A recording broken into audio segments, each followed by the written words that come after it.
मेरे प्रिय बच्चे, मैं जानता हूँ तुम्हारे साथ बहुत गलत किया जा रहा है। इसलिए मैं आ रहा हूँ तुम्हें तुम्हारा हक दिलाने। जंगल में चाहे कितने ही जानवर क्यों ना हों, लेकिन जब सिंह आता है तो सब के सब शांत हो जाते हैं। और अब न्याय की तलवार अपने हाथों में लेकर मैं स्वयं आ रहा हूँ तुम्हारे लिए, उन चीजों के लिए जिसे तुमने खो दिया है। जो तुमने हासिल किया उसे दुनिया के समक्ष लेकर आने के लिए और तुम्हें उस पद, उस प्रतिष्ठा तक ले जाने की व्यवस्था करने के लिए जिसके लिए तुम भरी भीड़ में भी चुने गए हो।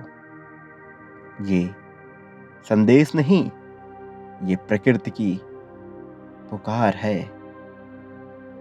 जो सुन रहा है वह देख नहीं रहा, और जो देख रहा है वो सुन नहीं रहा है। कब तक वो करोगे जो संसार तुमसे करवाना चाहता है? कब तक वैसे बनते रहोगे जैसा लोग तुम्हें देखना चाहते हैं?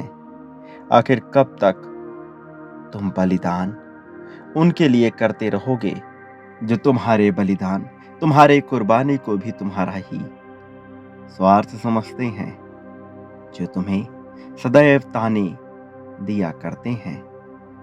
जब अन्याय इतना अधिक बढ़ जाए कि मनुष्य का स्वयं का ही धर्म संकट में पड़ जाए, तब वास्तव में आवाज उठाना ही वास्तविक धर्म है।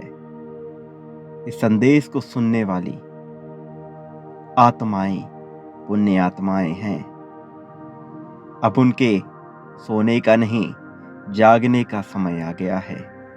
अब अपने हक को मांगने का समय आ गया है। तुम जिसके हकदार हो, जिसके योग्य हो, उसके लिए आवाज उठाने का सही समय आ गया है। मैं जानता हूं कि तुम्हारे भीतर जो द्वंद्व चल रहा है उसका क्या हश्र होने वाला है, लेकिन तुम्हारे हृदय में बैठकर मैं ही साहस बन जाऊंगा और तुम्हारी विजय को सुनिश्चित कर दूंगा।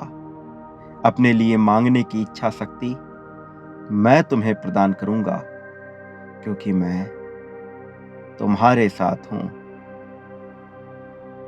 तुम्हारे हर प्रश्न पर मेरा तुम्हें उत्तर देना क्या तुम्हें विस्मित नहीं कर देता? जब तुम्हें ऐसा लगता है कि तुम हार चुके हो या हारने वाले हो, उसी समय तुम्हारे भीतर, तुम्हारे हृदय में, तुम्हारे मन में उत्साह भेजने वाला क्या मैं तुम्हें महसूस नहीं होता? पहाड़ों के शिखर पर जहां मानव नहीं पहुंच सकते, वहां वनस्पतियों का संतुलन करने वाला आखिर कौन है?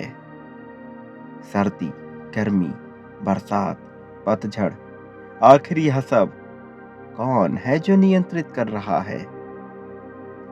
जब मुझे स्मरण करते करते तुम रो देते हो, तब तुम्हारे रोंगटे खड़े कर देने वाली शक्ति आखिर कौन है? क्या तुम्हें आभास नहीं हुआ? मैं तुम्हारे उतने ही पास हूं जितना अग्नि के समीप जलन, तपन, गर्मी होती है।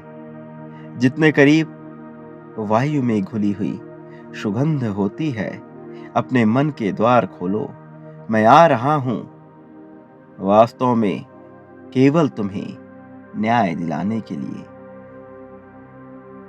तुम्हें इस संसार को फिर से ये बताना होगा कि मौन हो जाने का अर्थ कभी भी कमजोर हो जाना नहीं है।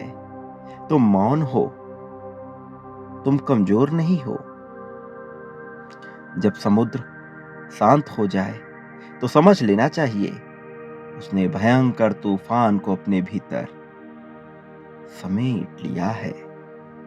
और जब जानबूझकर उसके ऊपर लोग वार करते हैं, तब ऐसा बवंडर उठता है, ऐसा तूफान उठता है कि चारों ओर विनाश ही विनाश छा जाता है।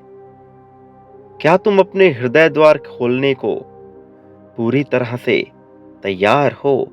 यदि हाँ, तो तुम मुझे अपने ही भीतर देख पाओगे। उसकी प्रक्रिया मैं तुम्हें अवश्य बताऊंगा, लेकिन तुम्हें कुछ बातों का ध्यान रखना होगा। कुछ बातें जिन्हें जानना तुम्हारे लिए बहुत आवश्यक है, जिनके मर्म को, जिनकी गहराई को समझना तुम्हारे लिए अत्यंत आवश्यक है। सबसे पहले तुम्हें महसूस करना होगा कि आखिर इस चराचर जीव जगत में बहुत से जीव मौजूद हैं। फिर तुम्हें उच्चतम कोटि का जीव अर्थात मनुष्य क्यों बनाया गया? क्या तुम्हारे जीवन का लक्ष्य, तुम्हारे जीवन का उद्देश्य केवल दुख भोगना, चिंता में रहना या बार बार योजनाएं बनाना ही है? नहीं मेरे प्रिय, तुम्हारे जीवन का उद्देश्य इससे कहीं श्रेष्ठ है। वास्तव में तुम्हारा जीवन बहुत मेहनत से और बहुत योजना से गठित हुआ है। तुम्हें योजनाएं बनाने की आवश्यकता नहीं है। तुम्हें बस सब कुछ प्रकृति पर छोड़ना होगा। तुम्हें मोह को त्यागना होगा। तुम्हें समझना होगा कि तुम्हारे जीवन में मोह से कहीं ज्यादा महत्व प्रेम रखता है। तुम्हें स्वयं से प्रेम करना सीखना होगा। तुम जो निरंतर अपने बारे में गलत बातें करते हो, गलत बातें सोचते हो, जो खुद को ही तुम हतोत्साहित किया करते हो, तुम्हें इस क्रिया से बाहर आना होगा। अपना उत्साहवर्धन तुम्हें स्वयं करना होगा। तुम्हें स्वयं समझना होगा कि तुम किन चीजों में बेहतर हो और किन चीजों में नहीं। तुम जिन चीजों में बेहतर हो, केवल उस पे ध्यान दो। जो तुम्हारे जीवन में नहीं, उसे अपने जीवन में लाने का बेवजह का प्रयास मत करो। जो तुम्हें मिल रहा है वो अद्भुत है। जो तुम्हें मिलेगा वो अतुलनीय होगा, और जो तुम पाने की योग्यता रखते हो वो श्रेष्ठतम है। तुम्हारा जीवन महत्वपूर्ण है। तुम्हारा जीवन बहुत ही ज्यादा उत्साहवर्धक है। तुम्हारा जीवन मूल्यों से भरा हुआ है। बेहतर मूल्य, मानव जीवन के सबसे उच्चतम मूल्यों से। इसलिए तुम्हारी विजय ना हो, ऐसा तो हो ही नहीं सकता। किंतु जीवन में परीक्षाएं तो आती रहती हैं। तुम्हें उन परीक्षाओं से ऊपर उठकर कुछ और सोचना होगा, प्रगति का विचार करना होगा। बहते पानी की तरह अपने जीवन को बहने दो। जिस प्रकार पानी बहकर, नदी बहकर समुद्र में ही जाता है, उसी प्रकार मनुष्य का जीवन भी नदी की भांति बहकर समुद्र में ही मिल जाता है। उस क्षीर सागर में मिल जाने में ही तुम्हारी सबकी भलाई है, और अंततः होता भी यही है।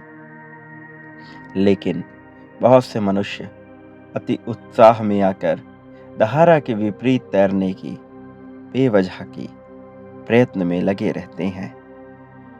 किंतु हस्र तो सबका समुद्र में मिल जाने का ही होगा।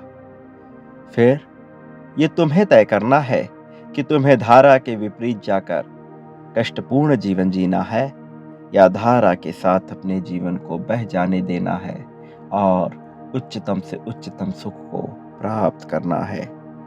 परम आनंद को प्राप्त करना ही तुम्हारे जीवन का वास्तविक लक्ष्य है, और तुम इसे पाने के लिए तत्पर हो जाओ।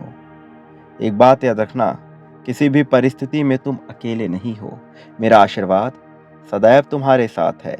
सदा सुखी रहो, तुम्हारा कल्याण हो, तुम्हारी प्रगति होगी।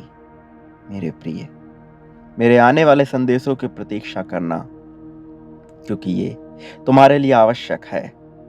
मैं आ रहा हूं बहुत जल्द तुम्हें सही मार्ग दिखाने को। सदा सुखी रहो।